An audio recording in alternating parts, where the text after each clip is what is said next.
Halo, perkenalkan saya Desanti Aryani Ritonang dengan NIM 2021 1151 005. Saya adalah mahasiswi dari Indonesia Banking School, Prodi Manajemen. Pada kesempatan ini saya akan menyampaikan tugas kelompok dari mata kuliah Komunikasi Pemasaran, yaitu mengenai melakukan observasi atas suatu UMKM yang dipilih oleh kelompok saya. Sebelumnya saya akan memperkenalkan anggota-anggota dari kelompok kami, yaitu ada Muhammad Reza, ada Rida Anissa, ada Atai Surya, dan saya sendiri Desanti Aryani. Untuk judul dari tugas kelompok ini saya mengambil yaitu tentang merintis bisnis masker kain di tengah pandemi corona. Baik. Usaha UMKM yang kami pilih yaitu kebetulan dia adalah sepupu saya sendiri. Sebelumnya dia sekolah di SMK jurusan menjahit. Pada masa corona ini dia bingung ingin melakukan apa yang dapat menghasilkan uang. Jadi dia berpikir atau memiliki ide yaitu untuk membuat bisnis masker kain.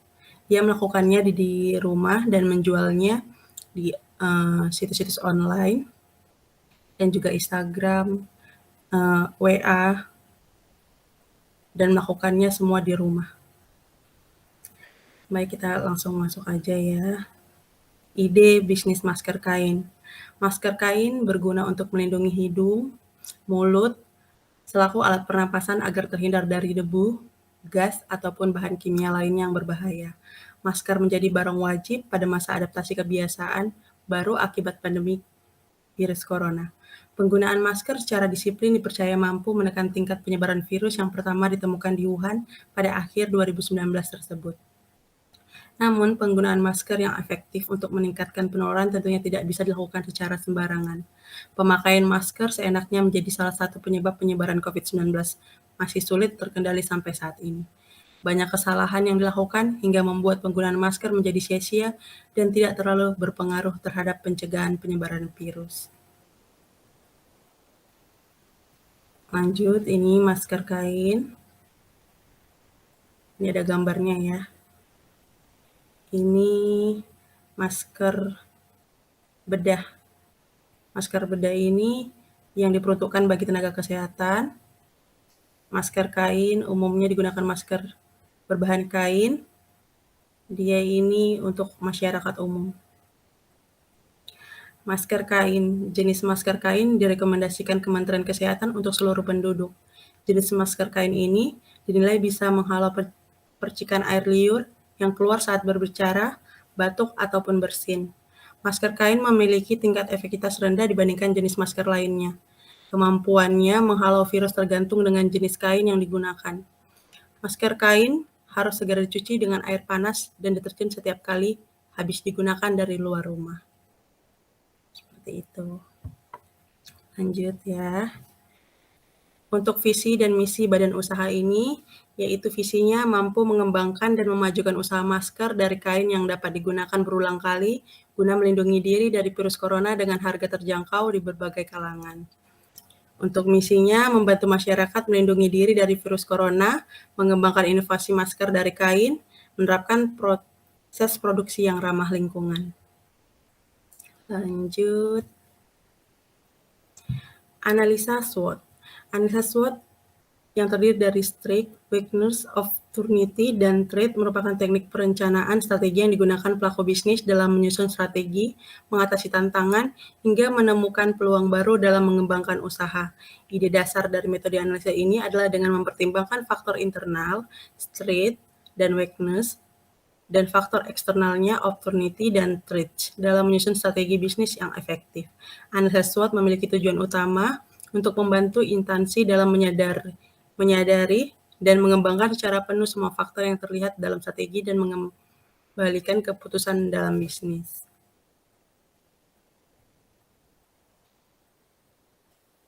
Baik, yang pertama itu strength atau kekuatan. Sebelumnya saya akan menjelaskan dulu ya. Strength itu komponen ini mencerminkan kekuatan yang terdapat dalam instansi atau perusahaan. Street membahas tentang keuntungan dalam perusahaan baik berupa sesuatu yang berwujud maupun tidak berwujud. Perusahaan tentu akan mendapatkan keuntungan apabila memiliki poin strength yang lebih menonjol daripada weakness. Contoh elemen strength seperti sumber daya manusia, manajemen tim, kerjasama tim, skema kerja, dan lainnya. Untuk usaha masker kain ini, strength atau kekuatannya yaitu satu, memiliki manfaat di masa pandemi sehingga dibutuhkan oleh orang banyak. Terus yang kedua, proses pembuatannya yang mudah dan menjadi keterampilan kreatif bagi warga masyarakat dalam membuat produk masker kain. Yang ketiga adalah harganya yang relatif terjangkau atau harga ekonomis. Yang keempat terbuat dari bahan baku ramah lingkungan. Dan yang kelima itu dapat dicuci ulang. Lanjut ke weakness atau kelemahan. Elemen weakness mencerminkan kelemahan perusahaan. Kelemahan dapat berupa hal-hal yang tidak dimiliki perusahaan atau belum dilakukan dengan baik oleh perusahaan. Penting bagi pelaku bisnis untuk menyadari kelemahan yang ada agar dapat memperbaiki atau mengisi hal yang masih kurang dalam pengembangan bisnis. Contoh elemen weakness ini seperti kurangnya tenaga kerja, kurangnya modal, sistem bisnis yang kurang efektif, dan lainnya. Untuk usaha masker ini, weakness atau kelemahannya itu yaitu sulit mendapatkan bahan baku karena kondisi saat ini di pasaran tidak stabil. Yang kedua itu belum memiliki banyak pengalaman. Yang ketiga, kurangnya sumber daya manusia. Yang keempat, membutuhkan waktu yang cukup lama jika tidak ada mesin jahit. Yang kelima itu hanya digunakan untuk kegiatan sehari-hari, bukan untuk keperluan medis. Kayak gitu. Terus lanjut, opportunity atau peluang. Opportunity ini dukungan eksternal seperti bantuan pemerintah, regulatif kebutuhan masyarakat, perusahaan demografi, atau perkembangan teknologi bisa menjadi elemen peluang bagi bisnis untuk berkembang. Dengan menyadari elemen ini, perusahaan dapat menyusun strategi untuk memanfaatkan peluang yang ada. Untuk bisnis masker ini, opportunity atau peluangnya yaitu pertama dapat dikomersilkan, yang kedua memiliki banyak warna dan bentuk, yang ketiga sebagai penghasilan tambahan di kondisi pandemi ini, yang keempat sebagai langkah awal masyarakat dalam membuat usaha rumahan. Lanjut yaitu street atau ancaman. Street adalah komponen terakhir yang ada dalam analisis SWOT, yaitu ancaman. Elemen ini merupakan faktor eksternal yang dapat menghambat perjalanan dan perkembangan bisnis. Ancaman mencakup munculnya kompetitor, perubahan regulator pemerintah, dan penurunan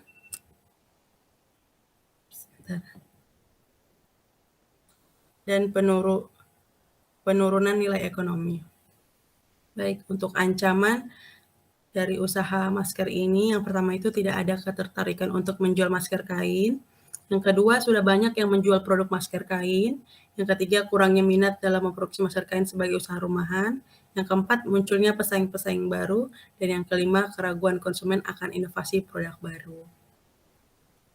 Baik, lanjut. Untuk penerapan teknologi yang digunakan itu, yang pertama, pemasaran akan sangat mudah karena tingginya permintaan. Yang kedua, ada kemajuan dalam media informasi dalam menunjang periklanan maupun akses pembelian. Lanjut, manajemen usaha. Manajemen usaha dan juga pemasaran yang tepat akan mampu mendukung usaha masker kain ini menjadi aneka usaha yang berkualitas dan memenuhi kebutuhan masyarakat. Di dalam melakukan usaha dituntut untuk selalu inovatif dan kreatif untuk membuka peluang usaha yang baru. Dituntut pula untuk dapat memperhatikan sumber daya yang ada di sekitar, yang mampu untuk diolah dan memiliki nilai jual lebih tanpa menyampingkan kualitas sebagai motivasi awal usaha ini. Untuk lebih memajukan usaha masker kain ini, Rani akan melakukan beberapa inovasi. Inovasi ini dimaksud dalam proses pembuatan variasi bentuk dan tipe masker. Maaf sebelumnya, untuk masker kain sepuh saya ini, dia menamakan yaitu Rani Collection. Lanjut, kendala atau pemasaran yang dihadapi. Kendala usaha terhadap lingkungan atau ekonomi sosial budaya. Yang pertama, usaha masker kain menjadi usaha kerajinan, sekaligus jenis usaha kreatif yang akan meningkatkan dinamika perekonomian dari ruang lingkup terkecil, yaitu sekitar tempat usaha dan pemasaran. Yang kedua, usaha masker kain dapat memperluas lapangan pekerjaan, terutamanya untuk menyerap tenaga kerja di sekitar tempat usaha. Yang ketiga itu ada usaha masker kain dapat membantu pemenuhan permintaan masker di tengah pandemi COVID-19 agar masyarakat tetap mampu melindungi diri. Karena kan sekarang masker yang bukan kain itu udah mulai mahal ya. Jadi mungkin masyarakat lebih memilih masker kain yang harganya relatif lebih murah. Resiko usaha masker kain memiliki resiko usaha sebagai berikut. Yang pertama itu ada proses produksi memerlukan pengawasan kebersihan untuk memenuhi standar kesehatan. Ya, ini sangat penting banget ya. Yang kedua, setelah virus corona berakhir, kemungkinan permintaan akan produk pengalaman penurunan. Iya benar juga. Nah, jadi kalau misalnya virus corona sudah hilang, ya mudah-mudahan sudah hilang, mungkin produksi untuk masker kain ini akan berkurang karena permintaan mungkin sudah tidak ada lagi. Jika kita sudah tidak menggunakan masker lagi karena sudah hilang, tidak ada lagi permintaan untuk masker kain. Lanjut, harapan dan keyakinan, saran dan alternatif solusi yang kami susun dengan harapan usaha ini akan mampu berjalan dan mencapai tujuan usaha telah ditetapkan, agar usaha ini mampu bersaing di pasaran dan dapat menarik minat kalangan masyarakat. Keyakinan kami akan ide usaha ini adalah bahwa ide ini memiliki kekuatan dan peluang yang luar biasa. Manajemen usaha dan juga pemasaran yang tepat akan mampu mendukung usaha menjadi aneka usaha yang berkualitas dan memenuhi kebutuhan masyarakat. Di dalam melakukan usaha dituntut untuk selalu inovatif dan kreatif untuk membuka peluang usaha yang baru. Dituntut pula untuk dapat memperhatikan sumber daya yang ada di sekitar, yang mampu untuk diolah dan memiliki nilai jual lebih tanpa mengesampingkan kualitas sebagai motivasi awal usaha ini. Untuk lebih memajukan usaha masker kain ini, kami akan melakukan beberapa inovasi. Inovasi ini dimaksud dalam proses pembuatan, variasi, bentuk, dan tipe masker. Baik, terima kasih. Kurang lebihnya saya mengucapkan banyak terima kasih.